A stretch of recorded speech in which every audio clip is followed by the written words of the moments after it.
4년 동안 그들은 죽도록 일을 했다.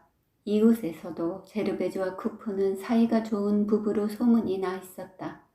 세상과는 떨어져서 자기들끼리만 오붓하게 살았기 때문에 싸우는 일도 없었고 일요일엔 정해놓고 생투항 쪽으로 산보를 나갔다. 아내는 포코니의 부인의 가게에서 날마다 12시간씩이나 일을 하고 자기네가 사는 방을 일소짜리 동전처럼 깨끗하게 정리하여 아침 저녁으로 식구들 식사 준비를 했다. 남편은 술에 취하는 일도 없었고 보름마다 어김없이 급료를 가져왔고 자기 전에는 파이프를 피워 물고 바람이 들어오는 창가로 갔다. 두 사람은 마음이 고운 점에서 곧잘 본보기로 일컬어지기도 했고 합해서 하루 9프랑 가까운 돈을 벌고 있었으므로 사람들은 그들의 저금이 상당할 것이라고 추측했다. 그러나 결혼 초기에는 살림을 꾸려 나가느라고 무척 고생을 했다. 그들은 결혼할 당시 200프랑의 빚을 짊어졌다. 게다가 그들은 봉케르장에서는 사는 것이 싫어졌다. 언제나 오물에 가득 차 있는 그곳을 견딜 수가 없었다. 말하자면 자기의 가구를 갖춰놓고 살 수 있는 그들만의 집에 살고 싶었던 것이다.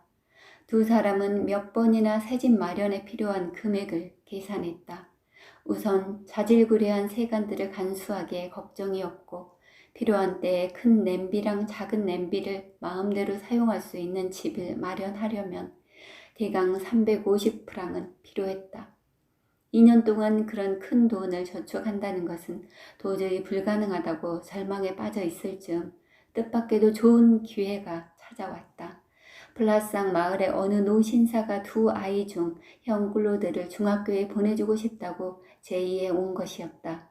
그림을 좋아하고 독창적인 것을 사랑하는 이 신사는 전에 클로드가 아무렇게나 낙서한 인물화에 매우 감탄한 일이 있었다. 동생 에티엔느만을 데리고 있게 되면 7달 반 동안 350프랑을 저축할 수가 있었다. 어느 날 그들은 벨름가의 고물상에서 가구를 샀다. 두 사람은 집으로 돌아오기 전에 말할 수 없는 기쁨에 가슴이 부풀어 가로수길을 산책했다. 침대 하나, 작은 탁자 하나, 위쪽에 대리석이 붙은 장롱 하나, 찬장 하나, 의자 5개. 그 전부가 낡은 마호가니 제품이었다. 그 밖에 침구나 내복, 새 것과 다름없는 부엌 살림살이들이 있었다. 그것들은 두 사람에게는 생활을 위한 성실하고도 결정적인 첫 걸음과 같은 것이었으며 또한 이러한 세간을 가지게 됨으로써 이 근처에서 꽤 잘 살고 있는 사람들과 비교하여 손색이 없게 보이기도 했다. 두 사람은 2달 전부터 거처를 고르는데 온 신경을 기울였다. 그들은 구투도르가의 큰 건물에 있는 방을 빌리고 싶었다. 그러나 그 건물에는 빈 방이 하나도 없었으므로 그들은 이 꿈을 버릴 수밖에 없었다. 사실 제르베즈는 마음속으로는 그것을 조금 더 섭섭하게 생각하지 않았다. 로리의 부부와 이웃에 사는 것이 왠지 내키지 않았기 때문이다. 그래서 두 사람은 다른 곳을 찾아보기로 했다. 쿠퍼는 당연한 일이지만 포코니의 부인의 세탁소에서 멀리 떨어지고 싶지 않았다. 제르베즈가 쉽게 오고 갈 수 있게 하기 위해서였다. 마침내 구투도르의 새 거리에 위치한 그녀가 다니는 세탁소 맞은편에 작은 방과 부엌이 딸린 널찍한 방을 발견했다. 그것은 작은 2층 집으로 매우 가파른 계단 위에 오른편과 왼편에 오로지 방이 1개씩 있었다. 아래층에는 마차 임대업을 하는 사람이 살고 있었는데 앞마당에는 큰 길을 따라 마차 도구를 넣어두는 창고 같은 것이 있었다. 제르베즈는 굉장히 좋아하며 마치 시골집에 돌아온 기분이었다. 이웃에는 시끄러운 여자들도 없고 두려워해야 할 험담도 없는 마치 성체 뒤에 있던 플라상의 골목길을 연상케 했다. 게다가 더욱 편리한 것은 그녀가 작업대에서 다리미질을 하면서도 고개를 들면 자기 집의 창문을 볼 수 있다는 것이었다. 이사는 4월에 했다. 그때 제르베즈는 임신 8개월이었다. 그래도 그녀는 대단한 원기를 보이면서 거뜬히 이사를 마쳤다. 그녀는 뱃속의 아기가 귀여운 손을 뻗쳐 자기에게 힘을 주는 것 같았다. 구포가 좀 쉬게 하려고 누워있으라고 해도 그녀는 듣지 않았다. 대신 정말 못 견딜 지경이 되면 쉴 거라고 말했다. 그러나 그것은 그다지 먼 훗날은 아닐 것이다. 따라서 식구가 하나 더 불어나려는 지금 한층 더 일을 해두지 않으면 안 되었다. 그녀는 남편이 가구를 제자리에 놓아두기 전에 그 방을 깨끗이 청소했다. 그녀는 이러한 가구들에 대해서 일종의 신앙과 같은 기분을 가지고 마치 자식을 대하듯 닦으면서 하찮은 상처를 보고도 마음 아파했다. 비질을 하다가 가구에 부딪히기라도 하면 자기 몸이 얻어맞은 것처럼 소스라치게 놀랐다. 특히 장롱은 그녀에게는 가장 귀중한 것이었다. 그녀에게 그것은 아름답고 탄탄하고 진지한 것으로만 보였다. 말을 꺼내지는 않았으나 그녀는 그 대리석 한가운데 괴종시계를 하나 놓았으면 좋겠다고 생각했는데 그것을 대리석 한가운데 걸어두면 옷장이 훨씬 더 돋보일 것 같았다. 어린 것이 생기지만 않았다면 아마 그녀는 무리를 해서라도 괴종시계를 샀을 것이다. 그녀는 한숨을 쉬면서 그것을 뒷날로 미룰 수밖에 없었다. 부부는 이 새 집에서 매우 즐거운 나날을 보냈다. 에티엔느의 침대는 부엌 옆에 작은 방에 있었으나 거기에는 또 하나의 작은 침대를 놓을 수가 있었다. 부엌은 손바닥만 해서 컴컴하지만 문을 열어두면 매우 밝았다. 그리고 제르베즈는 수십 명의 식사를 준비하는 것도 아니었다. 수프 냄비를 놓을 수 있는 장소만 있으면 충분했다.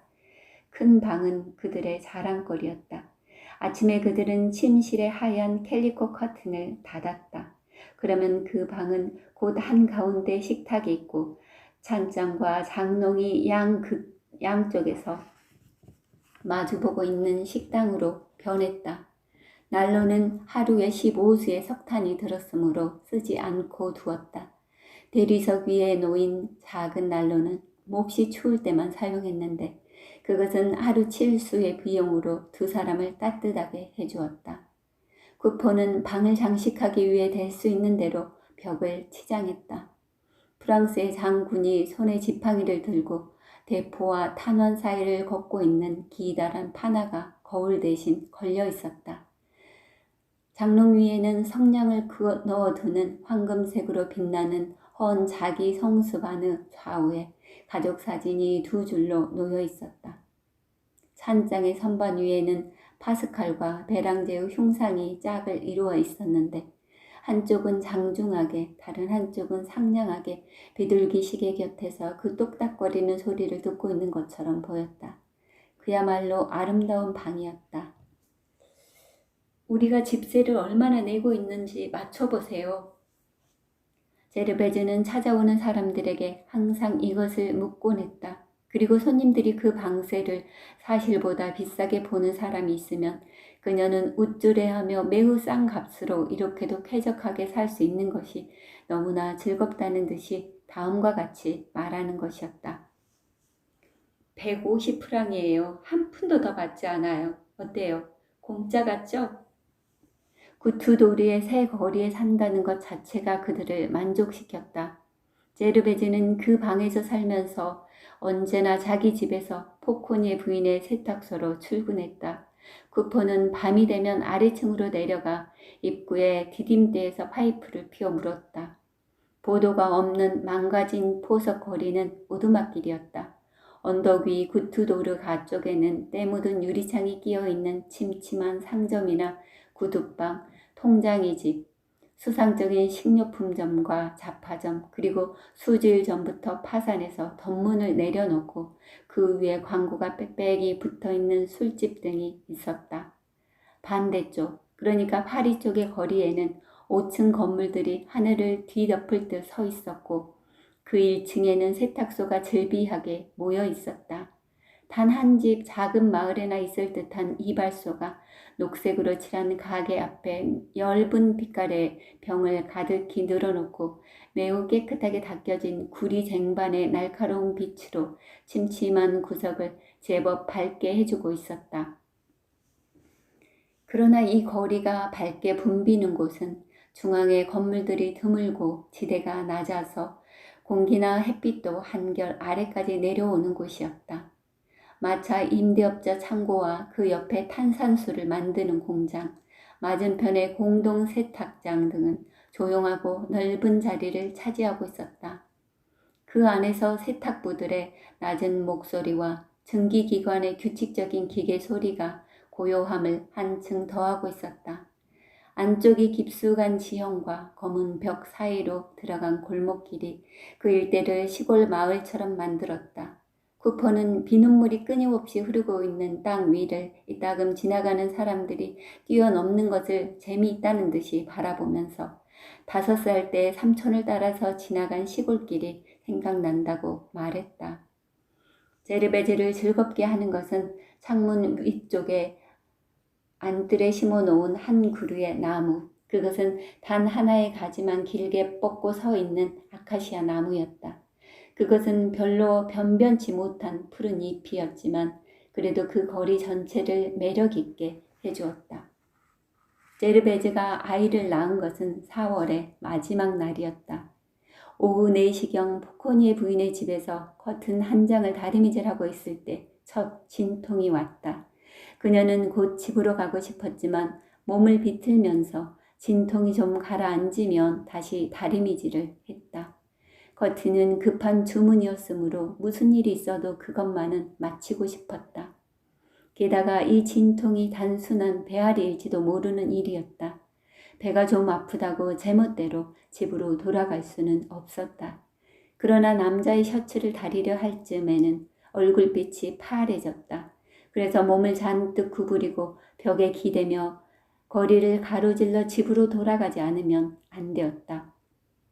동료 한 사람이 따라가겠다고 했으나 그녀는 그 호의를 사양하고 그 대신 가까운 샤르보니에르가의 산파 집으로 연락을 해달라고 부탁했다.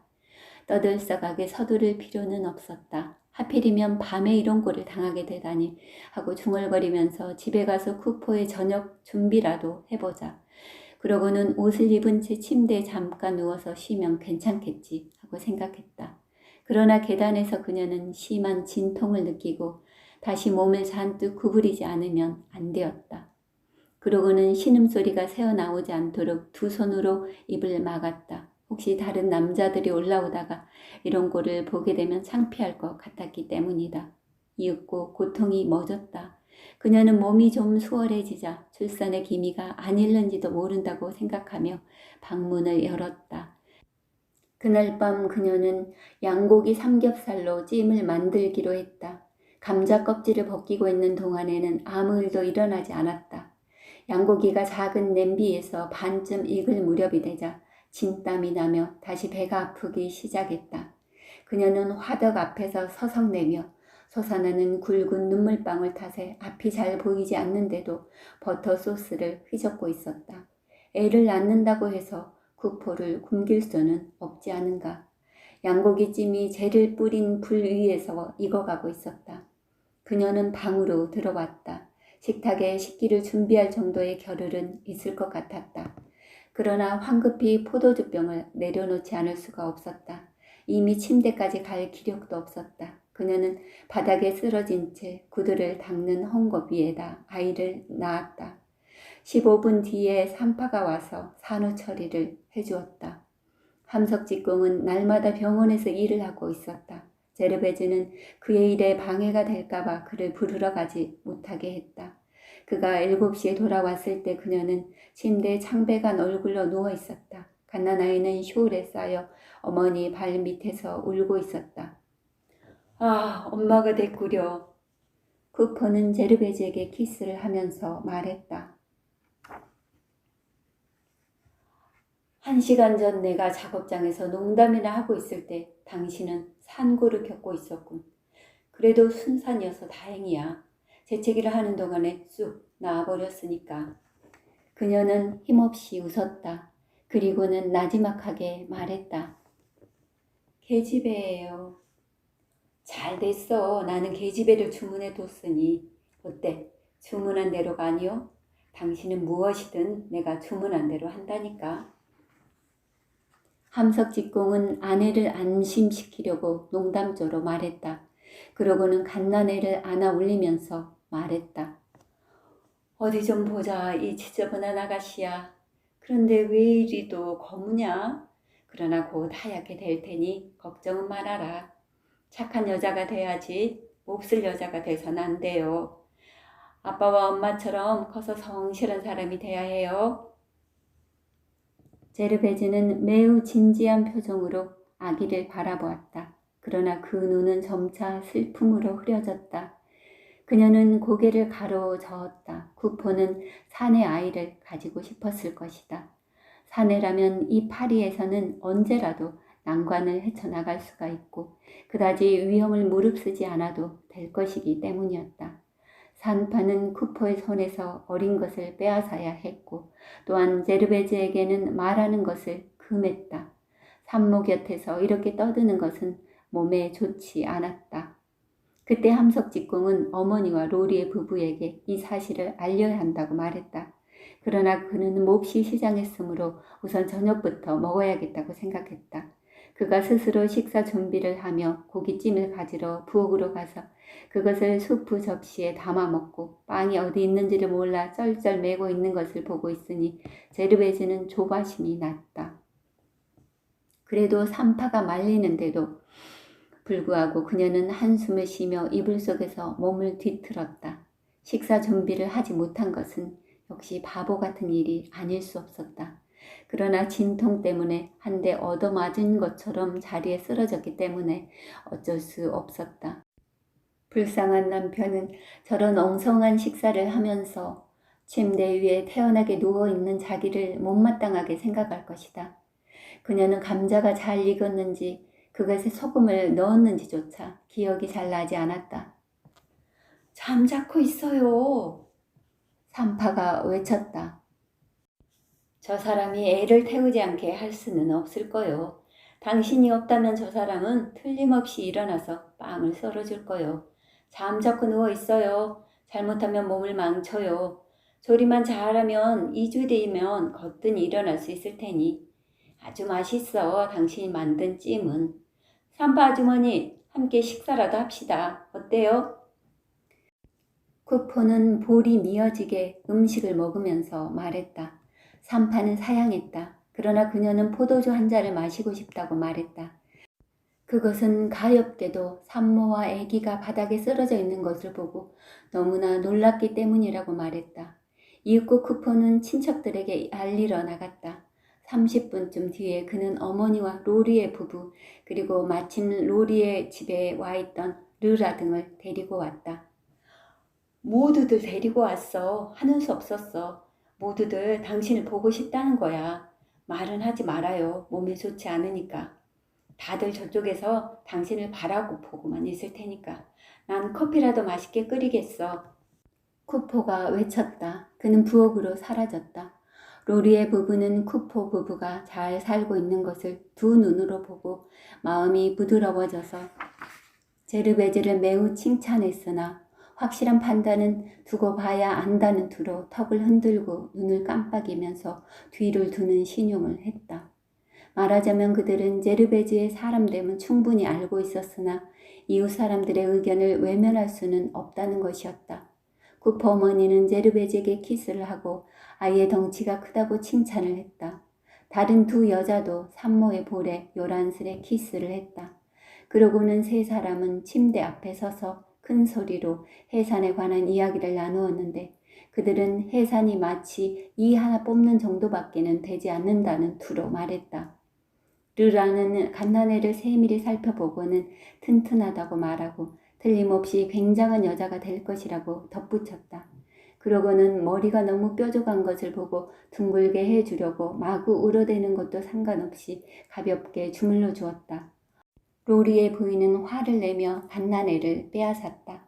머리가 아직도 연하기 때문에 그렇게 다루면 아이에게 매우 해롭다고 말했다. 그런 다음에는 누구를 닮았느냐에 대해 의견이 분분했다. 여자들은 입씨름을 벌였다. 여자들 뒤에서 목을 내밀고 있던 로리에는 아이가 쿠포를 조금도 닮지 않았다고 말했다. 그러나 코는 좀 닮은 것 같기도 했다. 그 밖에는 어머니와 똑같았다. 특히 눈은 이 집안 식구들의 눈이 절대로 아니었다. 그러는 동안에도 쿠퍼는 보이지 않았다. 커피를 끓이느라고 부산하게 움직이는 소리가 들렸다. 제르베즈는 왈칵 화가 치밀었다. 커피를 끓이는 것은 남자가 할 만한 일이 아니었다. 그래서 그녀는 산파가 말리는 것도 듣지 않고 커피 끓이는 법을 큰 소리로 가르쳐 주었다. 그 보따리를 좀 치워주세요. 저 사람이 답답한 모양인데 조바심이 나는가 보군. 이걸 컵으로 마시도록 해요. 사자는 그릇 옆에 놓아두었으니. 쿠퍼는 커피 그릇을 들고 들어왔다. 일동은 식탁에 둘러앉았다. 함석직공은 자기가 직접 커피를 따르려고 했다. 매우 짙은 향이 풍겨나왔다. 냄새로 봐서는 보통 커피는 아닌 듯했다. 산파는 커피를 홀짝 마시고는 돌아갔다. 모든 일이 순조로웠으므로 산파는 이제 필요가 없었다. 만약 밤중에 무슨 일이라도 있으면 이튿날 알리면 될 것이다. 그녀가 아직 계단을 다 내려가기도 전에 로리의 부인은 산파가 술만 마시는 쓸모없는 여자라고 흉을 보았다. 커피에는 각설탕을 4개나 넣었고 산모 혼자서 아기를 낳았는데도 15프랑이나 요구했다. 그러나 쿠퍼는 산파를 변호했다. 그는 기꺼이 15프랑을 내어줄 것이다. 어쨌든 그런 여자는 젊은 시절에 공부를 많이 했으므로 비싼 요금을 요구하는 것은 당연한 일이라고 생각했다. 이윽고 로리에가 르라와 입씨름을 벌였다. 그는 사내 아이를 낳기 위해서는 잠자리를 북쪽을 향하게 해야 한다고 주장했다. 그러나 르라는 어깨를 으쓱하면서 그런 짓은 아이들 장난 같은 것이라고 말하면서 다른 방법을 설명했다. 즉 아내 몰래 양지 쪽에서 뜯은 싱싱한 쐐기풀을 한 줌 요 밑에 감추어 놓으면 된다는 것이다. 식탁은 침대 쪽으로 밀어 놓았다. 제르베즈는 심한 피로를 느끼면서도 베개를 벤 채 얼굴을 사람들 쪽으로 돌려 미소를 지어 보이며 잠자코 있었다. 그녀는 눈도 보이고 귀도 들렸지만 말 한마디 할 수 없었고 몸을 움직일 기력도 없었다. 마치 자신이 죽어버린 것 같은 느낌이었지만 그것은 조용한 죽음으로서 그 죽음 밑바닥에서 다른 사람들이 살아있는 것을 바라보는 것은 즐거웠다. 때때로 아기의 울음소리가 굵은 목소리 사이를 누비고 들려왔고 어른들 목소리는 그 전날 샤펠가의 반대쪽 끝에 있는 봉이가에서 일어난 살인사건이 화제가 되어 이야기가 한없이 계속되었다. 손님들이 돌아가려고 했을 때 세례 이야기가 나왔다. 로리의 부부가 대부대모가 되겠다고 했으나 마음속으로는 씁쓸한 기분이었다. 그러나 젊은 부부가 그들에게 부탁을 하지 않았다면 그들은 내심 괘씸하게 생각했을 것이다. 쿠퍼는 세례 따위는 조금도 필요한 것으로 생각하지 않았다. 세례를 받는다고 해서 어른 아이에게 1만 프랑의 연금이 붙는 것도 아니고 오히려 감기가 들지도 모르는 일이었다. 사제 따위는 상종을 하면 할수록 손해라고 생각했다. 그러나 쿠퍼 어머니는 그를 이교도라고 했다. 로리의 부부는 교회로 성찬을 갈 생각도 없으면서 신앙심을 가지고 있는 것을 자랑했다. 형편을 보아 일요일에 하자고 로리에가 말했다. 제르베즈가 고개를 끄덕이며 찬성했으므로 손님들은 그녀에게 키스하면서 몸조리를 잘해야 한다고 했다. 손님들은 갓난애에게도 인사를 했다. 모두들 바들바들 떨고 있는 조그마한 핏덩이 위에 몸을 구부리고 갓난애가 알아듣기나 하듯이 부드러운 미소와 말을 건넸다. 사람들은 이 아이를 데모의 이름인 안나의 애칭으로 나나라고 불렀다. 그럼 잘 있어 나나. 나나야 아리따운 처녀가 돼야 돼. 사람들이 모두 나가자 쿠퍼는 침대 곁으로 의자를 끌어당겼다. 그러고는 제르베즈의 손을 쥔 채 파이프를 다 태웠다. 어때? 그 사람들 때문에 골치가 아팠지? 당신도 아다시피 나는 그들이 오는 것을 막을 수가 없었어. 하여튼 와주는 것은 호의의 표시니까. 그러나 아무도 안 왔으면 좋겠어. 나도 이렇게 당신과 함께 있고 싶어. 오늘 밤은 유난히도 길게 느껴지는데 가엾게도 매우 아팠겠지? 이런 아기들은 태어날 때 자기가 얼마나 아픔을 준다는 것도 모르고 무사태평이라니까. 정말 허리가 쪼개질 것 같았을 거야. 어디가 아파? 그곳에 키스를 해주지. 그는 조용히 그 큰 손을 여자의 등 밑으로 밀어 넣었다. 그러고는 아직 아픔이 가시지 않은 모체에 대해 거친 남자다운 감동에 사로잡혀 그녀를 끌어당겨 담요 위에서 배에 키스해 주었다. 그리고 자기가 어디 아프게 한 데는 없느냐고 물었다. 그는 위에서 숨을 불어넣어서 빨리 낫게 해주고 싶었던 것이다. 제르베즈는 매우 행복했다. 그녀는 이제는 조금도 아프지 않다고 말했다. 그녀는 계속 이렇게 태평하게 누워있을 수가 없었으므로 하루라도 빨리 회복해야 한다고 생각했다. 그러나 쿠퍼는 걱정 말라고 아내를 안심시켰다. 그는 아이를 먹여 살릴 의무가 자기에게 있다고 했다. 이 아이에 대한 책임을 아내에게 미루어 버린다면 그는 얼마나 비겁한 사내가 되고 말 것인가. 아이를 만드는 것이 어려운 일은 아니다. 아이를 먹여 살리는 일, 그것이 참으로 보람 있는 일이라고 말했다. 쿠퍼는 그날 밤 거의 잠을 이루지 못했다. 그는 난로에 불을 피워놓고는 간간히 일어나서 미지근한 설탕물을 몇 숟갈씩 갓난 아기에게 먹여야 했다. 그러면서도 아침에는 여느 날과 꼭 마찬가지로 일을 하러 나갔다. 그리고 점심시간을 이용하여 시청에 가서 출생신고를 했다. 그 사이에 통지를 받은 보슈 아주머니가 달려와서 하루 종일 제르베즈 곁에 있었다. 그러나 제르베즈는 10시간쯤 잘 자고 나서는 자리에 가만히 누워있으니 온몸이 굳어지는 것 같다고 한탄했다. 만약 일으켜주지 않으면 병이 나고야 말 것이라고 위협했다. 그날 밤 쿠퍼가 돌아오자 그녀는 다시 괴로움을 호소했다. 물론 그녀는 보슈 아주머니를 믿고 있었다. 그러나 다른 사람들이 자기 방에 버티고 앉아 서랍을 열거나 자기 물건에 손을 대는 것은 도저히 참을 수가 없다고 했다. 이튿날 보슈 아주머니가 볼일을 보고 돌아와 보니 제르베즈가 일어나서 옷을 입고 쓸고 닦고 하면서 남편의 식사 준비를 하고 있었다. 그리고 다시는 자리에 누우려 하지 않았다. 사람들은 그녀를 비웃을 것이다. 하지만 부잣집 마나님들이라면 불편한 척하고 누워있겠지만 부자도 아닌 자기들의 처지로는 놀고 있을 여유가 없었다. 애를 낳은 지 사흘 만에 그녀는 포코니의 부인 집에 뜨거운 화덕 곁에서 땀을 흘리며 패티코트를 다리고 있었다. 토요일 밤 로리의 부인은 데모로서 선물을 가지고 왔다. 35수짜리 모자에 빛이 발해서 6프랑을 주고 산 작은 레이스가 붙은 주름 잡힌 세례용 유아복이었다. 그 다음날 로리에는 대부로서 설탕 6파운드를 보냈다. 그들은 인사는 어김없이 차렸다. 그날 밤 쿠퍼의 집에서 있었던 만찬에도 절대 빈손으로 오지는 않았다. 로리에는 두 손에 포도주 한 병씩을 가지고 왔고 로리의 부인은 유명한 끌리냥꾸르가의 과자집에서 커다란 플랑 과자를 사들고 왔다. 이후 로리의 부부는 이웃 사람들에게 자기네가 선심을 많이 쓴다고 소문을 퍼뜨리고 다녔다. 그들은 20프랑 가까운 돈을 쓴 셈이었다.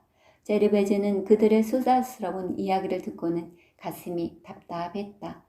그들의 선심이 조금도 고맙게 생각되지 않았다. 쿠포 부부가 같은 층계참에 이웃과 친하게 사귀게 된 것은 세례 만찬 때부터였다. 이 작은 건물의 다른 방에는 구제라고 하는 모자가 살고 있었다. 그때까지 그들은 계단에서 만나면 눈 인사하고 지내는 사이에 불과했었다. 이 이웃 사람은 사람들과 사귀기를 싫어하는 눈치였다. 그러나 제르베즈가 아기를 낳은 다음 날 그 어머니가 한 통의 물을 길어다 주었다. 이 때문에 제르베즈는 이 두 사람을 대단히 착한 사람으로 생각하여 두 사람을 만찬에 초대했다. 이리하여 그들은 자연스럽게 친해지게 되었다. 구제 모자는 누르 지방 사람이었다. 어머니는 레이스 수선을 하고 있었으며 아들은 대장장이로 볼트 공장에 다니고 있었다. 두 모자는 5년 전부터 이 층계참의 다른 한쪽 방에서 살고 있었다. 그들의 생활에서 볼 수 있는 조용한 평화의 배후에는 지나간 옛날의 슬픔이 숨겨져 있었다. 구제 아버지는 어느 날 릴에서 술에 만취하여 쇠 막대기로 친구를 쳐 죽였는데 감옥에서 손수건으로 목을 메어 죽었다. 과부와 아들은 이러한 끔찍한 비극을 겪은 뒤 파리로 왔으나 언제나 이 비극을 가슴에 새겨 엄격한 성실성과 변함없는 부드러움과 용기로서 그 비극을 보상하면서 살아왔다. 또한 그들은 자신들이 다른 사람들보다 뛰어나다고 생각했으므로 그들의 태도에는 다소간 자존심이 섞여 있었다. 구제의 부인은 언제나 검은 옷에 수녀의 두건으로 머리를 싸고 마치 하얀 레이스와 손끝에 자질구레한 일들이 그녀에게 맑고도 깨끗한 빛을 더하고 있는 듯한 귀부인다운 조용하고도 침착한 태도를 취하고 있었다. 구제는 23살의 덩치가 큰 청년으로 혈색 좋은 얼굴에 푸른 눈을 가진 남자였다. 멋진 금빛 턱 수염을 기르고 있었기 때문에 동료들로부터 벨르도르라고 불리고 있었다. 제르베즈는 곧 이 사람들에게 깊은 애정을 느끼게 되었다. 처음 그들의 방에 들어갔을 때 그 방과 살림이 깨끗한데 놀랐다. 흠 잡을 곳이 없었다. 어디를 불어도 티끌 하나 일지 않았다. 그리고 바닥은 거울처럼 번쩍번쩍 빛나고 있었다. 구제 부인은 그녀를 안내하여 아들 방을 보여주었다. 그 방은 처녀들 방처럼 우아하고 깨끗했다. 모슬린 커튼이 붙은 작은 철제, 침대, 책상, 화장대, 벽에 걸린 책꽂이, 그리고 다른 책에서 오려낸 인물화, 4개의 앞핀으로 눌러놓은 색채와 그림 신문에서 오려낸 갖가지 인물의 초상화 등으로 꾸며져 있었다. 구제 부인은 미소를 지으면서 아들은 덩치가 큰 어린애라고 했다. 그는 밤에 독서를 하다가 피곤하면 그 그림들을 보며 휴식을 취한다고 했다. 제르베즈는 창가의 자수틀 앞에 앉아있는 이웃사람 곁에서 자기도 모르는 사이에 1시간이나 보냈다. 그녀는 레이스를 꽂는 많은 바늘에 흥미를 느끼고 깨끗하게 정리된 방 안의 신선한 냄새를 맡으면서 머물러 있는 것이 매우 즐거웠다. 구제 모자는 사귈 만한 가치가 있는 사람들이었다. 그들은 수입이 많았으므로 은행에 2주일분 급료의 4분의 1 이상을 저축했다. 근처 사람들은 이 두 사람에게 인사를 하면서 그 저축에 관한 이야기들을 하곤 했다. 구제는 단 한 번도 구멍난 옷을 입은 일이 없었으며 일터로 나갈 때도 깔끔한 작업복을 입었다. 그는 매우 정중했으며 어깨가 떡 벌어진 체구였으나 약간 소심하기도 했다. 이 변두리의 세탁부들은 그가 고개를 숙이고 지나가는 것을 보고는 재미있어 했다. 그는 또 여자들의 천박한 얘기를 싫어했고 여자들이 외설스러운 말을 짓거리는 것도 좋아하지 않았다. 여자가 언제나 음란한 소리만 내는 것을 불쾌하게 생각했다. 그런데 어느 날 그는 얼큰이 취해가지고 돌아왔다. 구제 부인은 잔소리를 하는 대신 장롱 속에 깊이 감추어 두었던 아버지의 초상을 그의 앞에 내놓았다. 그런 교훈이 있은 후에 구제는 적당한 양 외에는 마시지 않았다. 그러나 술은 노동자에게는 반드시 필요한 것이었으므로 술을 결코 싫어하는 것은 아니었다. 일요일엔 모자가 팔짱을 끼고 나들이를 했다. 어떤 때는 극장에도 갔다. 어머니는 그에게 정열의 대상이었다. 그는 아직도 어린애처럼 어머니와 이야기를 주고받았다. 그는 고집이 셌고 새망치로 휘두르는 거친 망릴로 육체가 단단해져서 지능이 좀 모자라는 듯 하기도 했지만 성품은 선량했다. 처음에는 제르베즈를 만나면 매우 수줍어했으나 몇 주일이 지나자 친숙해졌다. 그는 그녀의 세탁물 보따리를 돌려주려고 도중에 기다리기도 하고 갑자기 친숙한 태도로 그녀를 누이로 대접하기도 했으며 그녀를 위해 그림도 오려주곤 했다. 그러던 어느 날 아침 그는 노크도 하지 않고 그녀의 방에 들어와 그녀가 벗은 채 세수하고 있는 장면을 보게 되었다. 그 후 일주일 동안 그는 그녀를 똑바로 보지 못했다. 그래서 그녀도 그를 만나면 얼굴을 붉혔다.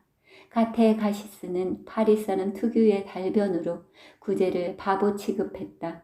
진탕 마시지 않는다든가 거리에서 처녀들의 얼굴에 입김을 불어대지 않는 것은 좋은 일이기는 했으나 사내는 어디까지나 사내다워야 한다고 했다. 그렇지 않다면 일찌감치 패티코트를 입는 편이 낫다고 했다. 그는 반 농담으로 제르베즈 앞에서 구제가 근처 처녀들에게 한눈을 판다고 놀렸다. 얌전한 구제는 필사적으로 변명했다. 그러나 이런 일이 이 두 노동자가 친구가 되는 것을 방해하지는 않았다. 그들은 아침에 서로 불러내어 함께 나가고 돌아올 때는 이따금 맥주를 한 잔씩 할 때도 있었다. 세례 만찬일에 당신이라는 호칭이 자네와 너로 바뀌게 되었다. 두 사람의 우정이 그 정도로 진행되었을 때 구제는 쿠퍼를 위해 평생을 두고 잊지 못할 대단히 훌륭한 일을 한 가지 했다. 12월 11일의 일이었다. 함석직공은 시내로 들어가서 폭동을 구경하고 싶어 했다. 그는 공화당이든 보나파르트파든 어떤 것이든 우습게 보고 있었다. 그러나 그는 화약은 좋아했고 소총 사격을 매우 재미있게 생각했다. 만약 그곳에 이 대장당이가 나타나서 그 큰 덩치로 그가 도망가도록 막아주지 않았던들 그는 틀림없이 방벽 뒤에서 붙잡히고 말았을 것이다. 구제는 포브르 푸아소니에르가를 올라가면서 침통한 표정으로 걸음을 옮겼다. 그는 정치에 열중해 있었으며 정의와 전 인류의 행복을 위하여 현명하게도 공화당원이 되었다. 그러나 그는 총을 잡지는 않았다. 그는 그 이유를 민중이 손을 대이면서까지 부르주아를 위하여 불 속의 밤을 줍는 따위는 지쳐버렸기 때문이라고 했다. 2월과 6월이 좋은 본복이다. 따라서 변두리의 무리들은 시내의 부르주아들이 멋대로 놀게 내버려 두었다. 그리하여 푸아소니에르가의 높다란 지대로 나오자 그는 뒤돌아 파리를 바라보았다. 인간들은 거기서 가엾은 삶을 꾸리고 있었다. 민중은 언젠가는 방관만 했다는 것을 뉘우치게 될 것이다. 그러나 쿠퍼는 비웃으면서 의회의 형편없는 자에게 하루 25프랑의 일당을 주기 위해 목숨을 내던지는 노새들은 어리석기 짝이 없는 것이라고 말했다. 그날 밤 쿠퍼 부부는 구제 모자를 만찬에 초대했다. 디저트가 나왔을 때 쿠퍼와 구제는 서로의 뺨에 2번의 키스를 했다. 두 사람은 이제 생사를 넘어선 친구가 된 것이었다. 3년 동안 이 두 가족의 생활은 같은 층계참의 양편에서 아무 탈이 없이 흘러갔다. 제르베즈는 기껏해야 일주일에 이틀만 쉬도록 일정을 짜놓고 딸을 길렀다. 그녀는 엷은 세탁물을 능숙히 다루는 숙련 여공이 되어 하루 3프랑까지 벌었다. 그래서 8살이 되는 에띠엔느를 샤르트르가에 있는 월 100수짜리 작은 기숙학교에 넣기로 작정했다. 이 부부는 두 아이에게 돈이 많이 들었으나 매월 20프랑에서 30프랑은 은행에 저축했다. 저축이 600프랑이 되자 제르베즈는 꿈에 부풀어 밤잠도 제대로 잘 수가 없었다. 그녀는 조그만 가게 하나를 빌려 자기 자신이 세탁부들을 고용해보고 싶었다. 그녀는 모든 계획을 세우고 있었다. 앞으로 20년 동안 사업이 순조롭게 되어 간다면 그들은 조용한 어느 시골에서 편안히 살 수 있을 만한 연금을 모을 수가 있을 것이다. 그러나 그녀는 위험한 일은 하려 들지 않았다. 대신 조심스럽게 가게를 찾아보면서 그동안에 다시 잘 생각해 보기로 했다. 돈은 은행에 있으니까 걱정할 필요가 없었다. 아니, 오히려 이자가 붙었다. 3년이 지나자 그녀는 하나의 희망을 달성했다. 그녀는 괴종시계를 샀다. 그 시계는 둥근 기둥을 쪼아서 금으로 도금한 구리로 된 시계추가 달린 자향목 시계였는데 매주 월요일에 20수씩 할부로 1년 동안을 지불하지 않으면 안 되었다. 쿠포가 그 시계의 태엽을 감으려고 하면 그녀는 화를 냈다. 그녀만이 유리 뚜껑을 열고 마치 장롱의 대리석판이 예배당으로라도 변한 듯 그 둥근 기둥을 일종의 종교적인 마음을 가지고 닦았다. 그녀는 유리 뚜껑 밑에 괴종시계 뒤에 저금 통장을 숨겨두었다. 그러고는 때때로 가게를 꿈꿀 때마다 시계의 문짝판 앞에서 결심을 하기 위한 어떤 특별하고 엄숙한 시간이라도 기다리고 있는 듯 바늘의 움직임만을 정신없이 바라보았다. 쿠퍼 부부는 거의 일요일마다 구제 모자와 외출했다. 그것은 품이 있고 조촐한 소풍이었다. 어떤 때는 생투항에서 생선튀김을, 어떤 때는 방샘리에서 토끼고기를, 식당의 나무 그늘 밑에서 얌전히 먹었다. 남자들은 떠들썩하게 마시고는 부인들의 손목을 잡고 매우 기분 좋게 집으로 돌아왔다. 그런 날 밤에는 잠자리가 들기 전에 두 가족은 비용을 계산하여 반씩 부담했다. 일수가 많으니 적으니 하며 서로 따지는 일은 없었다. 로리의 부부는 구제 모자를 시샘했다. 친척이 있는데도 불구하고 쿠퍼와 제르베즈가 항상 남하고만 어울려 다니는 것은 기분이 좋지 않았다. 그렇다. 저것들은 형제간을 우습게 생각하고 있는 것이다. 약간의 적음이 생겼다고 해서 젠체하고 있는 것이다. 로리의 부인은 동생이 자기를 피하고 있는 것을 알고는 화가 치밀어 다시 제르베즈를 욕하기 시작했다. 그러나 르라는 도리어 제르베즈의 편을 들었다. 어느 날 밤에 큰 길가에서 어떤 사내가 그녀를 유혹하려 했을 때 그녀는 연극에서 나오는 여주인공처럼 치근거리는 사내의 따귀를 두세 차례 때려주고 도망쳐 왔다는 둥 엉뚱한 말로 그녀를 변호했다. 쿠퍼 어머니는 여러 자식들의 사이를 조정하여 자식들 모두의 마음에 들도록 애를 썼다. 그녀의 눈은 더욱 나빠져서 이제는 한 집의 일밖에는 맡아 할 수가 없었다. 그녀는 이곳저곳에서 백수씩 받는 것에 만족하고 있었다. 나나가 3살이 되던 날 밤 쿠퍼가 집에 돌아왔을 때 제르베즈는 매우 흥분한 표정이었다. 그녀는 그 까닭을 결코 말하지 않았다. 아무 일도 아니라고만 했다. 그러나 그녀의 식사 시중은 엉성했고 손에 접시를 든 채 우두커니 앉아 생각에 잠겨 있었다. 그래서 남편은 어찌된 일이냐고 다그쳐 물었다. 그녀는 마침내 털어놓기 시작했다. 말할게요. 구투도르가에 자그만 자파상이 하나 났어요. 1시간 전에 실을 사러 가서 보았어요. 그래서 흥분을 한 거예요. 그녀는 마침내 고백했다. 그것은 정말 깔끔한 가게로 예전부터 두 사람이 살고 싶어 하던 그 아파트 1층에 있었다. 가게에는 가게와 안방 그리고 좌우에 2칸의 방이 또 있었다. 그들에게 필요한 것은 약간 좁기는 해도 칸막이가 잘 되어 있는 방이었다. 그러나 그것은 집세가 너무 비쌌다. 집 주인의 말에 의하면 500프랑이라고 했다. 당신이 들어가서 집세를 물어봤소? 쿠퍼가 말했다. 너무 궁금해서요. 이 근처를 돌아다니다가 새 놓는다는 방이 붙은 집은 죄다 들어가 보았어요. 그뿐이에요. 그런데 그 가게는 너무 비싸요. 가게를 가지고 독립을 한다는 것은 아마 위험한 일인지도 모르겠어요. 그녀는 일부러 아무렇지 않은 듯이 대답했다. 그러나 저녁 식사가 끝나자 그녀는 다시 가게에 관해 이야기를 꺼냈다. 그리고 이야기는 차차 구체적으로 발전하여 내일이라도 이사를 할 듯이 구석구석에 치수를 재고 방의 모양을 생각했다. 쿠퍼는 그녀가 마음에 들어 하는 것을 알고는 그 가게를 얻어보라고 권했다. 500프랑 이하로는 아마 적당한 것을 찾기가 힘들 것이다. 그리고 어쩌면 약간의 애누리는 할 수 있을지도 몰랐다. 한 가지 내키지 않는 점은 그녀가 좋아하지 않는 로리의 부부와 같은 건물에 있게 된다는 것이었다. 그러나 그녀는 화를 내면서 자신은 아무도 미워하지 않는다고 했다. 오직 그 집을 얻고 싶은 일념으로 그녀는 로리의 부부를 감싸주기까지 했다. 즉 사실은 그렇게 나쁜 사람들이 아니니 사이좋게 지낼 수 있을 것이라고 했다.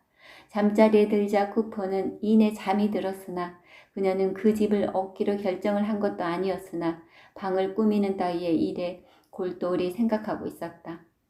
이튿날 집에 혼자 남게 되자 괴종시계의 유리 뚜껑을 열고 저금 통장을 꺼내보았다. 말하자면 그녀의 가게는 그 통장 속에 있었던 것이다. 그 지저분한 글자가 씌어져 있는 하찮은 종이 조각 속에. 일하러 나가기 전에 그녀는 구제 부인과 의논했다.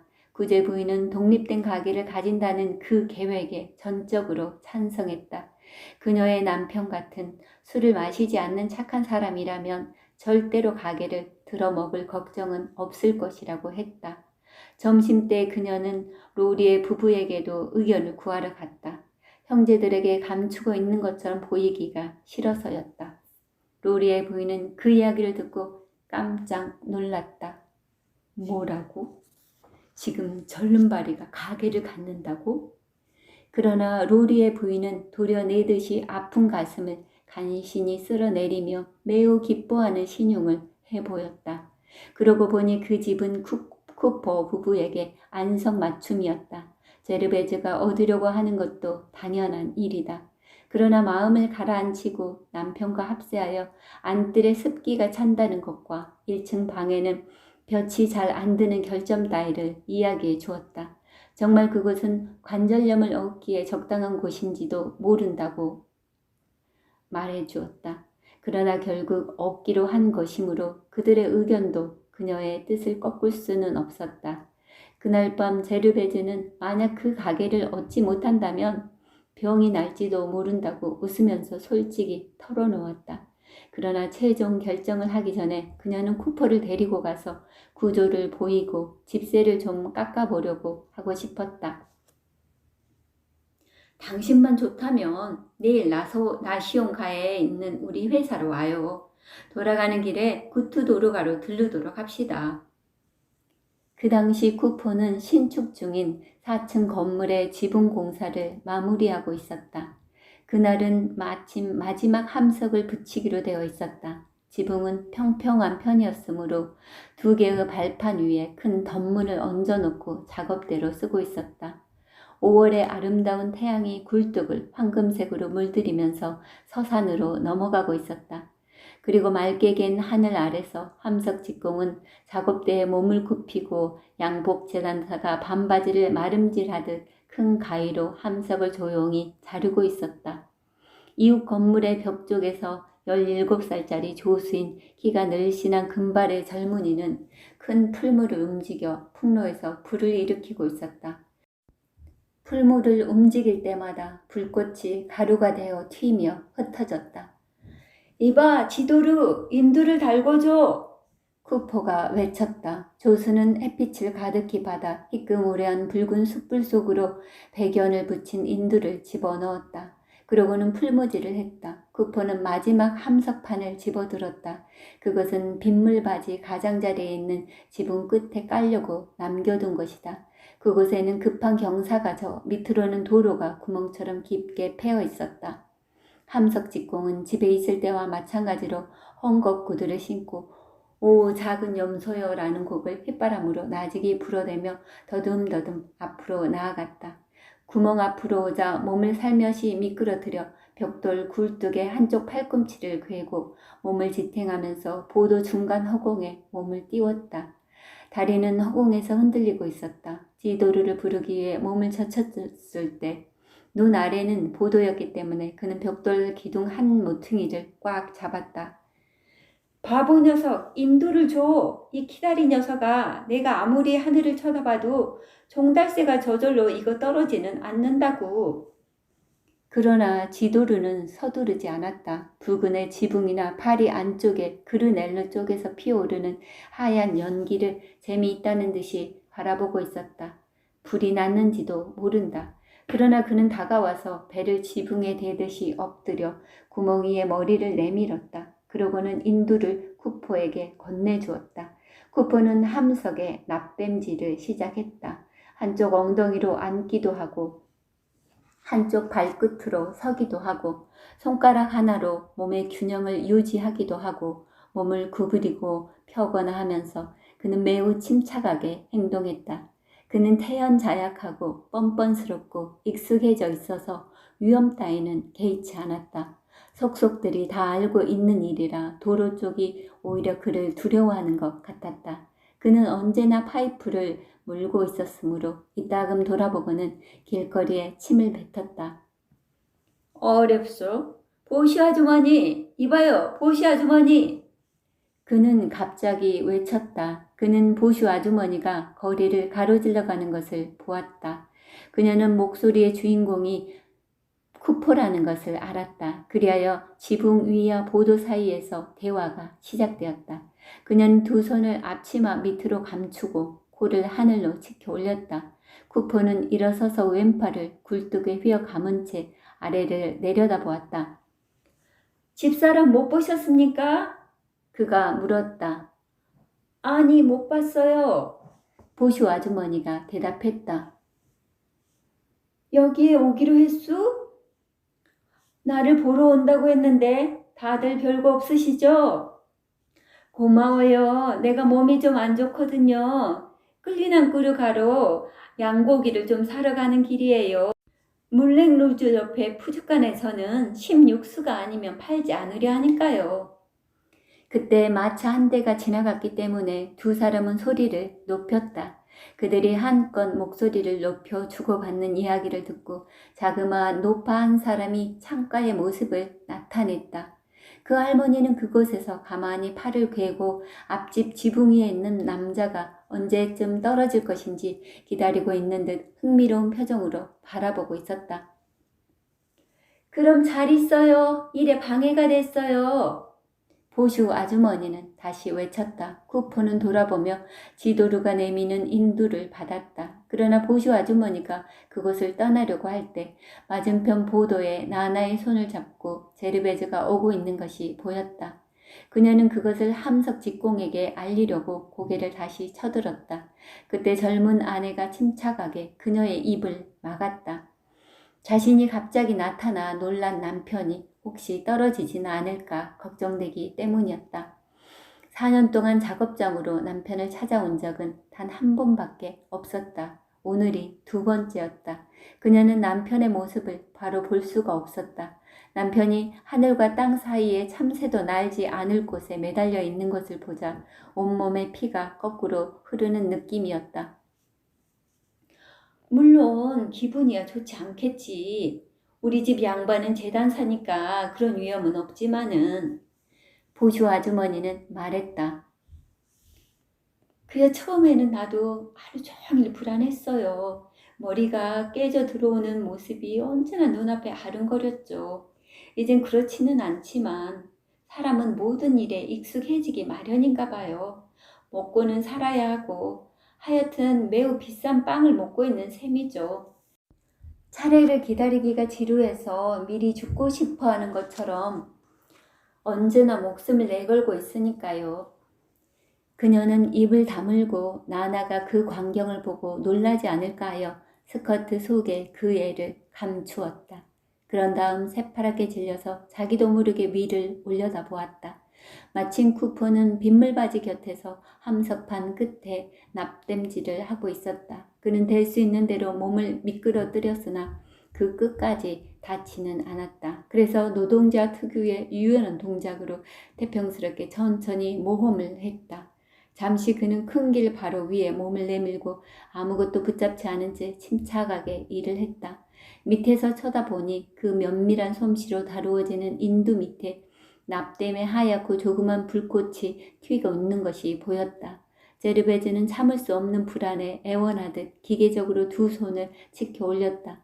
그러나 쿠포가 큰 길에 마지막 침을 뱉을 만한 여유를 보이면서 다시 지붕으로 돌아가 있었으므로 그녀는 크게 한숨을 몰아 쉬었다. 어렵소요? 지금까지 보고 있었군. 마누라가 쓸데없이 걱정을 했겠는걸. 안 그래요, 보시 아주머니? 일부러 나를 부르지 않았지. 기다려요. 한 10분이면 끝날 테니. 그는 아내를 발견하자 명랑하게 외쳤다. 굴뚝에 덮개를 씌우는 일이 남아 있었다. 그것은 아주 쉬운 일이었다. 제르베즈와 보슈 아주머니는 나나가 작은 물고기를 잡으러 도랑에 들어가지 못하게 감시하면서 여러 가지 이야기를 주고받았다. 두 여자는 연방 지붕을 쳐다보며 지루하지 않다는 것을 알리듯 쌩긋이 웃으며 고개를 가로젓곤 했다. 정면 창가의 할머니는 창가를 떠나지 않고 지붕 위의 사내를 지켜보고 있었다. 무엇을 살피고 있는 것일까? 저 암염소는 보기 흉한 얼굴을 하고 보슈 아주머니가 말했다. 높은 곳에서 함석 직공이 즐거운 딸기 따기라는 노래를 소리 높이 부르고 있었다. 지금 그는 작업대에 몸을 구부리고 능나는 솜씨로 함석을 자르고 있었다. 컴퍼스를 한 바퀴 휙 돌려 줄을 긋고 활처럼 휜 큰 가위로 커다란 부채꼴 모양을 잘라냈다. 그러고는 쇠망치로 가볍게 두드려서 그 부채꼴을 뾰족한 버섯형으로 굽혔다. 지도르는 풍로의 숯불을 풀무로 일으켰다. 태양은 집 저편으로 차차 퇴색되어 옅은 리라꽃빛으로 변하다가 이윽고 빛나는 장밋빛을 남기고 사라져갔다. 그리고 고요한 하늘에는 터무니없이 커 보이는 두 노동자의 그림자가 작업대의 검은 횡목과 풀무의 괴상한 옆모습과 더불어 투명한 대기를 배경으로 뚜렷이 떠오르고 있었다. 지도르, 인도! 그러나 지도르는 이미 모습이 보이지 않았다. 함석직공은 욕을 하면서 둘러보았다. 열린 다락방의 천정을 통해서도 불러보았다. 가까스로 두 집 건너 이웃집의 지붕에 있는 그를 찾아냈다. 그 녀석은 요요히 산보를 즐기고 있었던 것이다. 엷은 금발을 바람에 나부끼며 파리의 광대한 전망을 앞에 두고 눈을 깜빡이면서 금방을 살펴보고 있었던 것이다. 야 임마, 산책을 하다니 들판에라도 나왔나? 이 녀석 에트랑제처럼 시라도 읊을 작정이군. 인도나 건네줘. 지붕 위를 산책하는 녀석은 처음 보겠는걸? 내 단골 계집이나 끌고 와서 사랑의 사연이나 노래해 보라고. 인도를 줘, 바보야. 쿠포는 화를 내며 외쳤다. 그는 납땜을 마치자 제르베즈에게 외쳤다. 이제 끝났어. 곧 내려갈게. 삿갓을 씌운 굴뚝은 지붕 한가운데에 솟아 있었다. 제르베즈는 마음이 가라앉자 그의 동작을 지켜보면서 미소를 짓고 있었다. 나나는 아빠의 모습을 보자 안심이 되어 작은 손을 마주쳤다. 그녀는 높은 곳을 보려고 보도 위에 앉았다. 아빠, 나 좀 봐. 그녀는 힘껏 불렀다. 함석직공은 몸을 구부리려고 했으나 순간 기우뚱하면서 발이 미끄러졌다. 그는 경사가 진 지붕에서 아무것도 붙잡지 못하고 굴러내렸다. 빌어먹을. 그는 숨이 막힐 듯한 목소리로 외쳤다. 그는 떨어졌다. 그의 몸은 큰 원을 그리며 허공에서 두어 번 빙그르 돌더니 큰 길의 한 복판에 높은 곳에서 던져진 빨래 보따리처럼 둔탁한 소리를 내며 납작하게 땅바닥에 떨어지고 말았다. 제르베즈는 목이 찢어지라고 부르짖으면서 팔을 허공으로 치켜 올린 채 정신을 잃고 그 자리에 서 있었다. 지나가던 사람들이 몰려들어 그를 애워쌌다. 보슈 아주머니도 소스라치게 놀라 넋을 잃은 채 팔에 나나를 껴안고 머리를 감싸 그 광경을 보지 못하게 했다. 그러는 동안 맞은편 그 몸집이 자그마한 할머니는 만족한 표정으로 조용히 창문을 닫았다. 네 사람이 가까스로 쿠포를 푸와 소니에르가 모퉁이에 있는 약국으로 메고 갔다. 그리고 사람들이 라리 부아지에르 병원으로 들 것을 가지러 간 동안에 그는 1시간 가까이나 그 가게 안에 담요 위에 뉘어져 있었다. 그는 아직도 숨은 남아 있었다. 그러나 약제사는 고개를 가로저었다. 제르베즈는 실신 직전의 모습으로 바닥에 꿇어앉은 채 자꾸 울기만 했다. 그녀는 기계적으로 두 손을 뻗쳐 조용히 남편의 손과 발을 만져보았다. 그러고는 약제사의 눈치를 살펴보며 손을 움츠렸다. 만지면 안 된다고 했기 때문이다.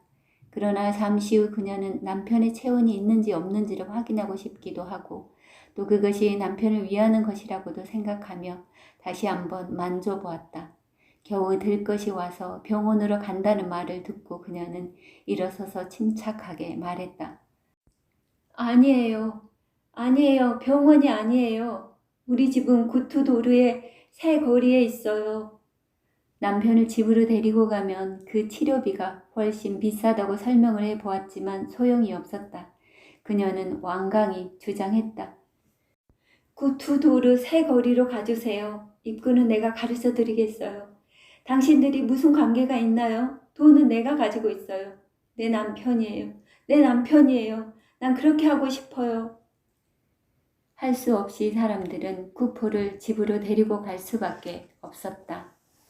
들것이 약지사의 가게 앞에 모여있는 군중을 해치고 갈 때 근처 여자들이 흥분하여 제르베주에 관한 이야기를 했다.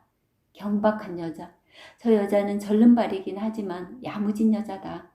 틀림없이 남편을 살려낼 것이다. 그러나 반대로 병원의 의사들은 중상을 입은 환자들은 치료해서 고쳐주려고 하지는 않고 죽여버린다고 말하기도 했다.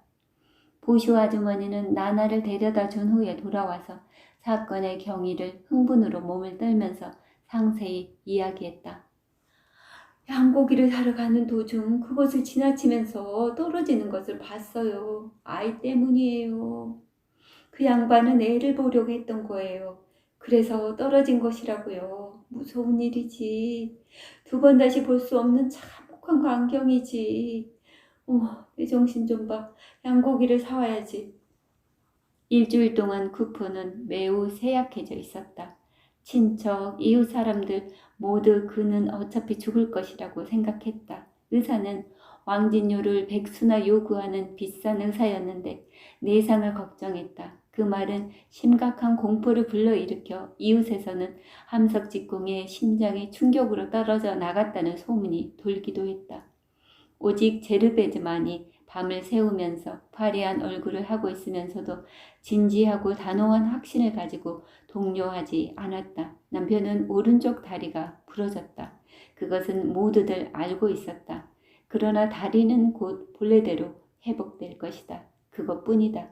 그 밖에 심장이 떨어져 나갔다는 것은 터무니없는 말이다.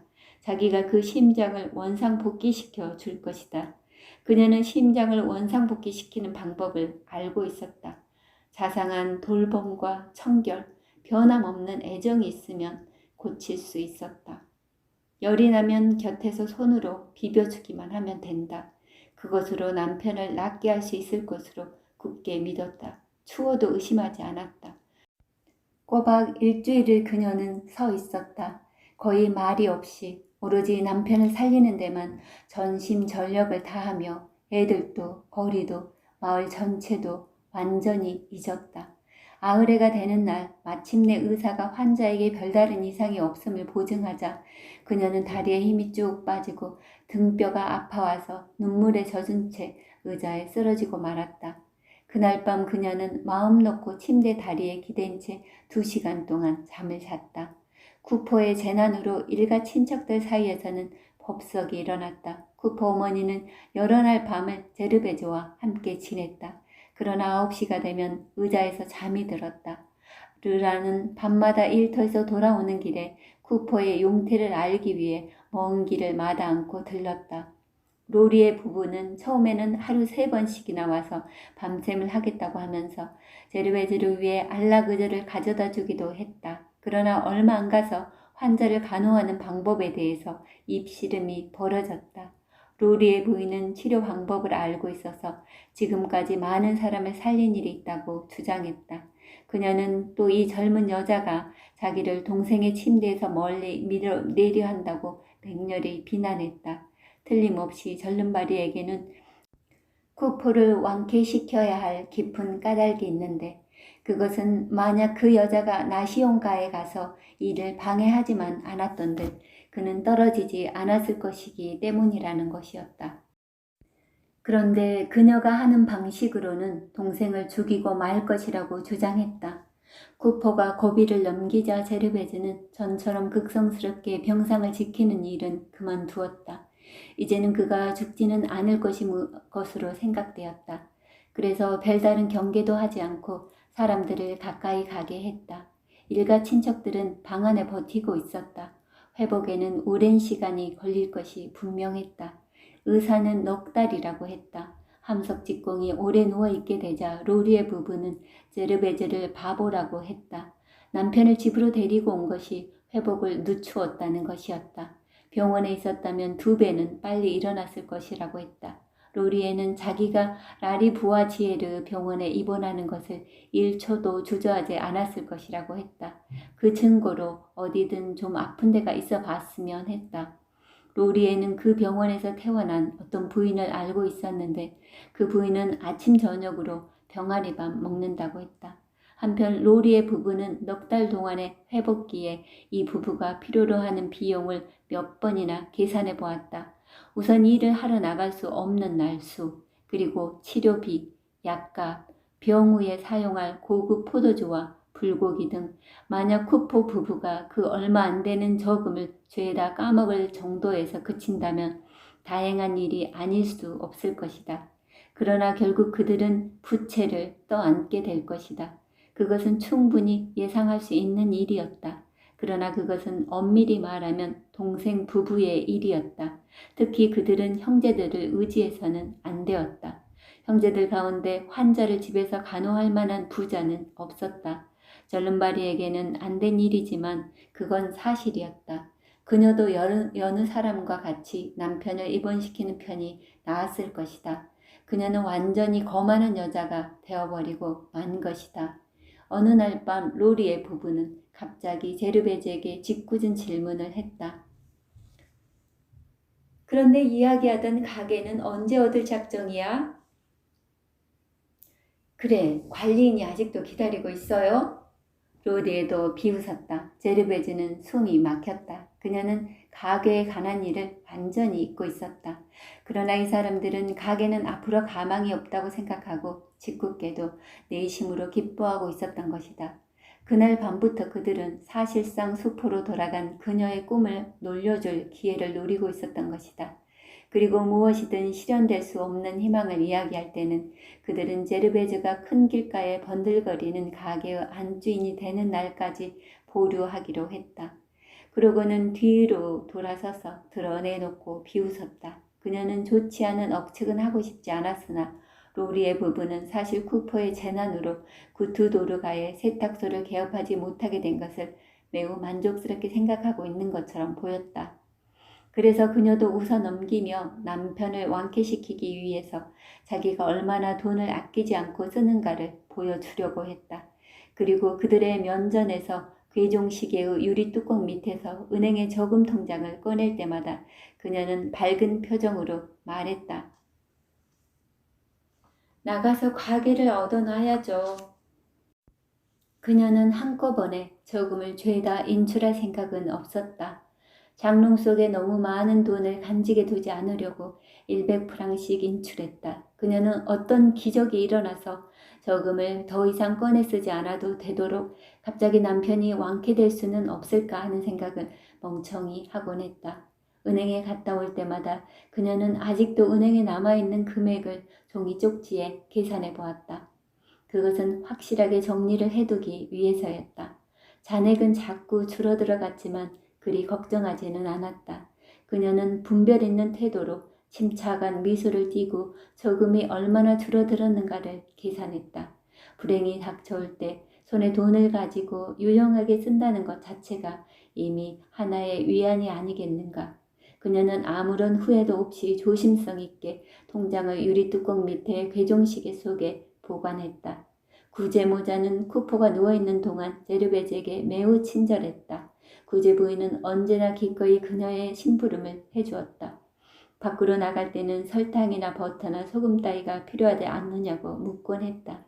수프를 끓였을 때는 반드시 첫 번째 우러난 수프를 가져다 주었다. 그리고 그녀가 바빠 보이면 음식도 만들어주기도 하고 접시도 닦아주었다. 구제는 아침마다 제르베즈의 물통을 들고 부아소니에르가의 공동 수도에 가서 물을 길어다 주었다. 덕분에 이수를 절약할 수 있었다. 그리고 저녁을 먹은 후 친척들이 방에 버티고 있지 않을 때는 구제 모자는 쿠포 부부의 이야기 상대가 되어주었다. 10시까지 2시간 동안 대장장이는 제르베즈가 환자를 돌보는 것을 보면서 파이프 담배를 피웠다. 그는 하룻밤에 10마디 정도밖에 말을 하지 않았다. 금발머리를 거인처럼 양 어깨 사이에 묶고 여자가 그릇에 탕약을 붓고 소리 나지 않게 스푼으로 설탕을 젓는 것을 보고는 크게 감동했다. 이불을 침대가로 접어놓기도 하고 부드러운 말로 쿠퍼를 격려할 때 그는 감동으로 온몸이 떨리는 것을 느꼈다.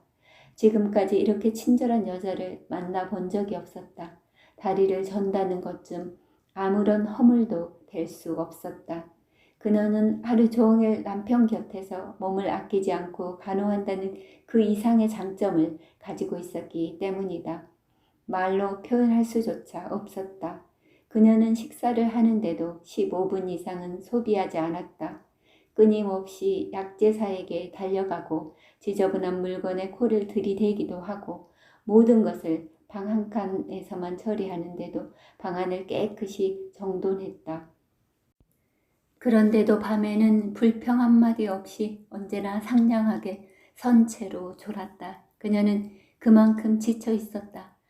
대장장이는 이 헌신적인 분위기 속에서 가구 위에 흩어져 있는 약품들과 뒤섞여 제르베즈가 이렇게도 성심껏 쿠포를 사랑하고 간호하는 것을 보고 있는 동안 그녀에 대해 깊은 애정을 느끼기 시작했다. 어때요, 형님? 많이 나았죠? 난 걱정 안 했다고요. 부인은 전지전능한 신이니까요. 어느 날 그는 회복기에 접어든 환자에게 이렇게 말했다. 구제도 결혼하지 않으면 안 되었다. 적어도 어머니는 그럴듯한 처녀 중에서 자기처럼 레이스 일을 하고 있는 색시를 찾아내 그 아가씨와 어떻게 해서라도 결혼시키고 싶어 했다. 어머니께 걱정을 끼치지 않기 위해 그는 승낙했다. 결혼식 날짜는 9월 상순이었다. 살림을 차릴 만한 비용은 오래전부터 은행에 예치되어 있었다. 그러나 제르베즈가 그의 결혼에 관한 이야기를 하면 그는 고개를 저으면서 느릿느릿 중얼거렸다. 여자들이 모두 당신과 같진 않아요, 구프 아주머니. 모든 여자가 당신 같다면 난 10사람하고라도 결혼을 할 거예요. 그러는 동안 2달쯤 지나자 쿠퍼는 조금씩 움직이기 시작했다. 먼 곳은 갈 수 없었으나 침대에서 창가까지는 제르베즈의 부축을 받으면서 걸을 수 있었다. 창가에서 그는 로드의 부부가 가져다준 안락의자에 앉아 오른편 다리를 의자 다리 위로 뻗으며 앉았다.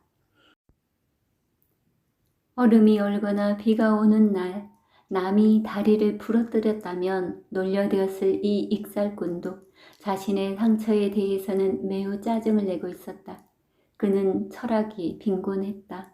지난 2달 동안 그는 침대에서 하나님을 저주하고 사람들에게 신경질을 부리면서 지내왔다.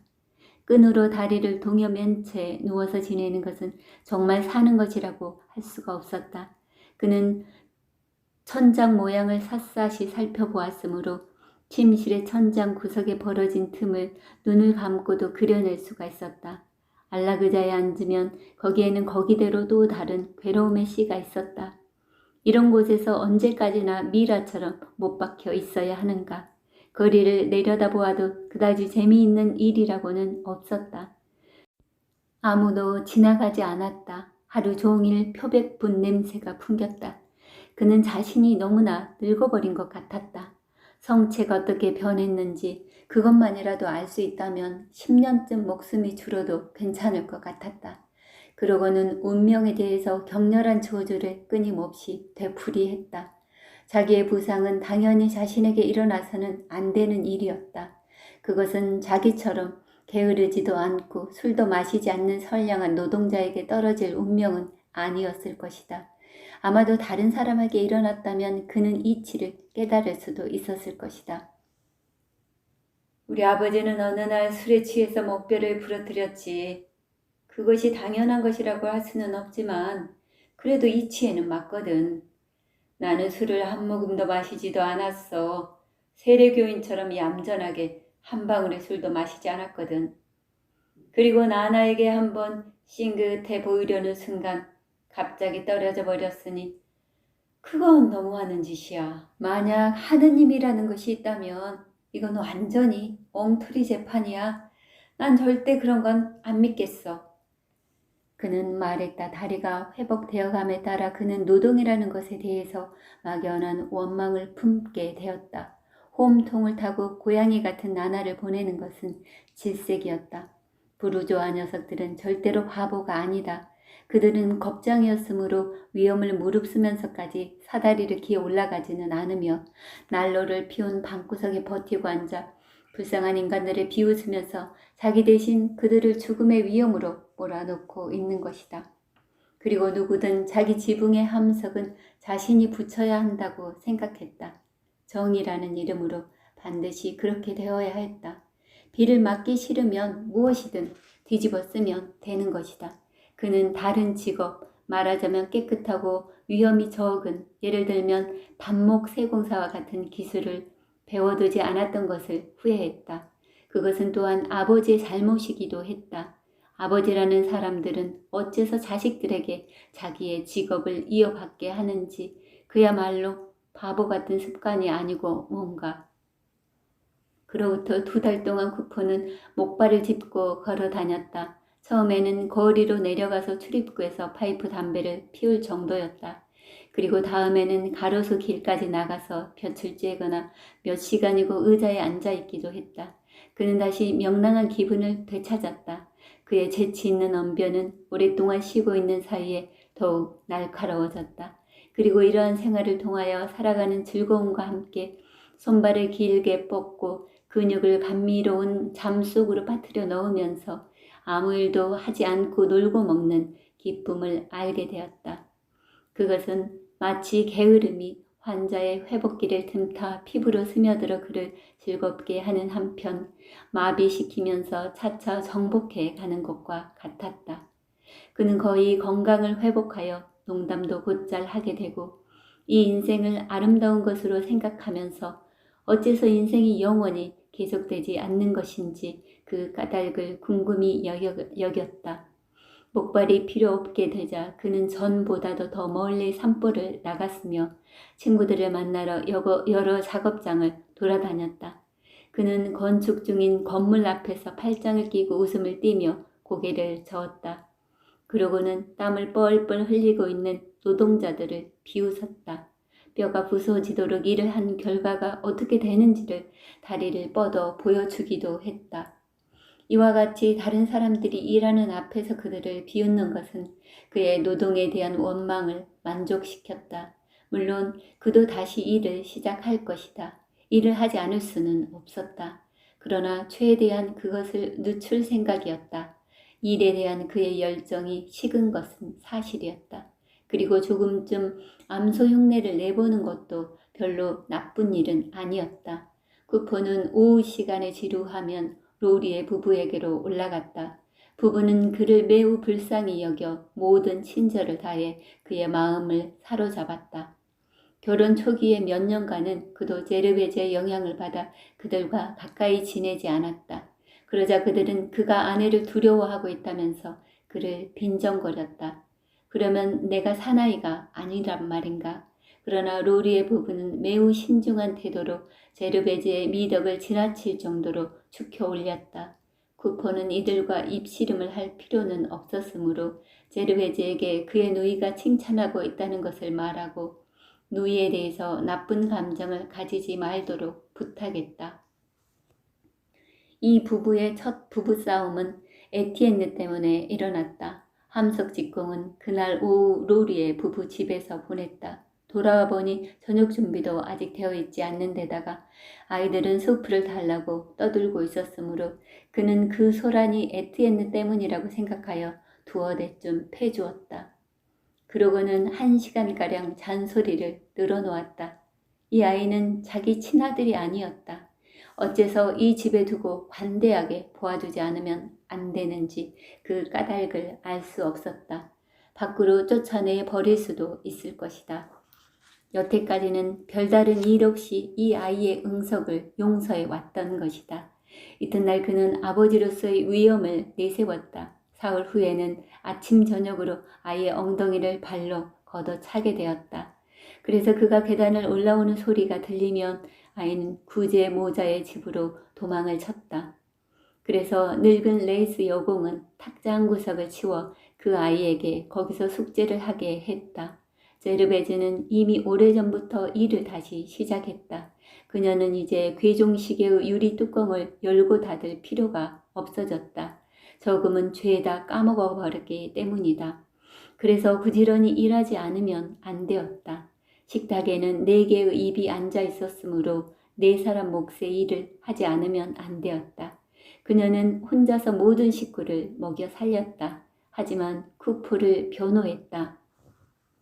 생각해 보라고요. 저렇게도 고생을 했는데 성질이 좀 까다로워졌다고 해서 이상할 건 없어요. 그것은 건강이 회복되면 없어질 거예요.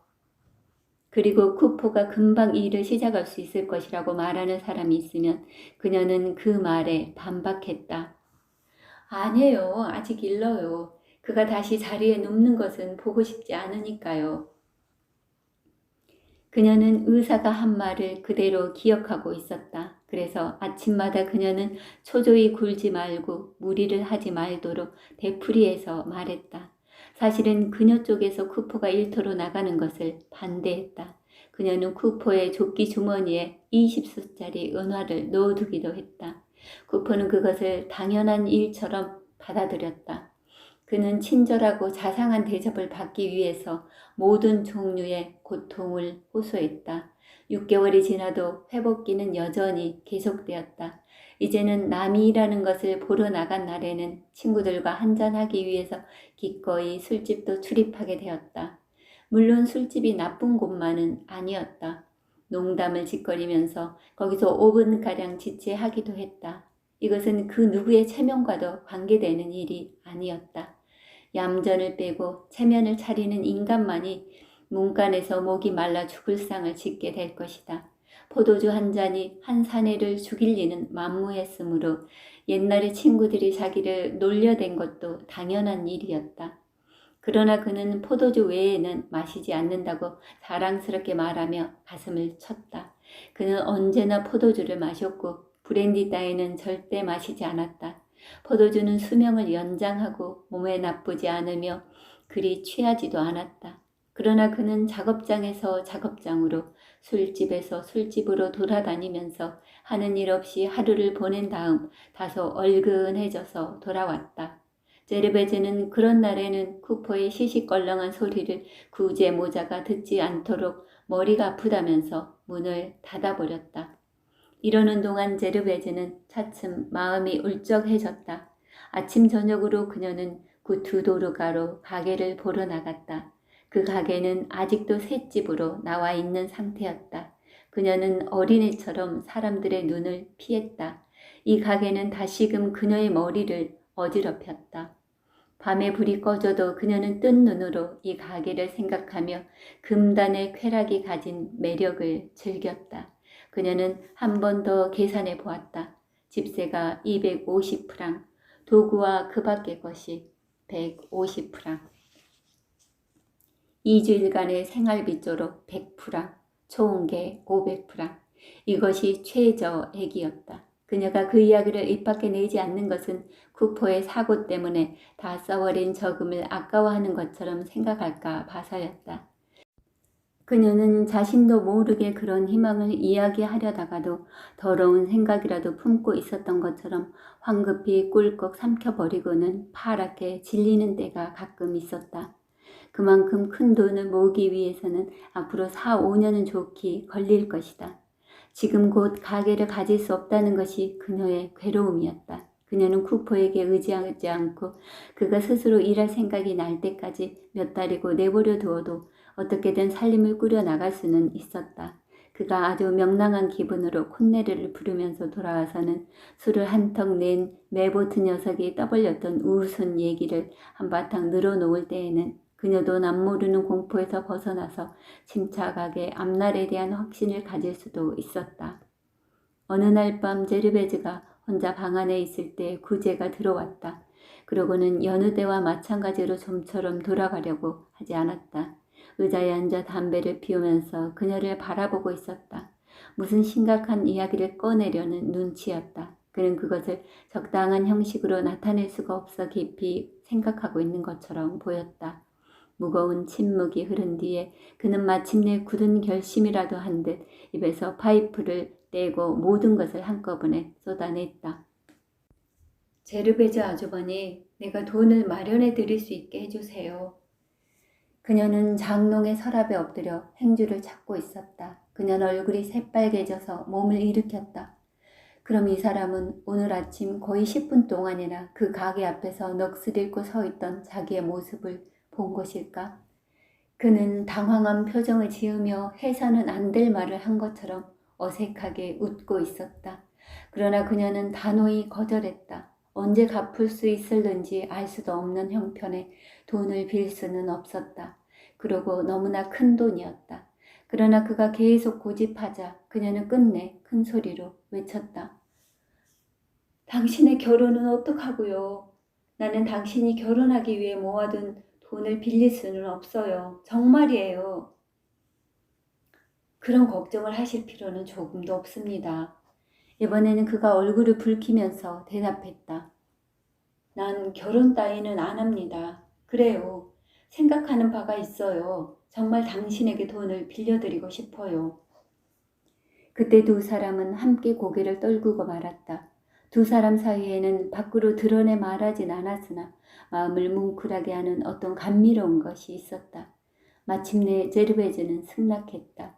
구제는 이것에 대해 미리 어머니에게 말해두었다. 두 사람은 층계참을 가로질러 곧 구제의 어머니를 만나러 갔다. 구제 어머니는 자수틀 위에 그 냉정한 얼굴을 숙이고 있었는데 신중하고 약간 슬픈 기색이었다. 그녀는 아들의 뜻에 반대하고 싶지는 않았으나 제르베즈의 계획에는 찬성하지 않았다. 그리고 그 이유를 명백히 말했다. 쿠포는 이제 믿을 수 없는 인간이 되어버렸다. 쿠포는 그녀의 가게를 들어먹고 말 것이다. 특히 그녀는 쿠포가 책을 읽으라는 자신의 권고를 거절한 것은 용서할 수 없는 일이라고 생각하고 있었다. 대장장이가 자기 쪽에서 가르쳐 주겠다고 했는데도 그는 그것을 거절하면서 학문은 인간을 소심하게 만든다고 비난했다. 이 때문에 두 사람은 서로에게 화를 내고 말았다. 그들은 각각 자신의 길을 걸었다. 그러나 구제 부인은 덩치가 큰 자식의 애원하는 듯한 눈길을 이해하고 제르베즈에게는 여전히 친절하게 대했다.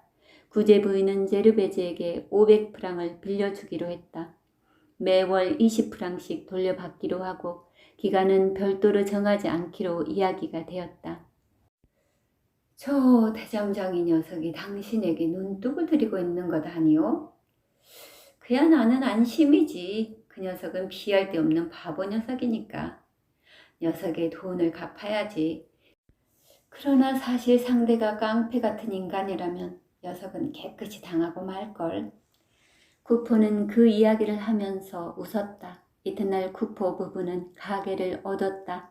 제르베즈는 하루 종일 새 거리와 구트도르 거리 일대를 뛰어다녔다. 그녀가 이제는 다리도 절지 않을 정도로 가볍게 들떠 다니는 것을 보고 근처 사람들은 틀림없이 수술을 받았을 것이라고 수군거렸다.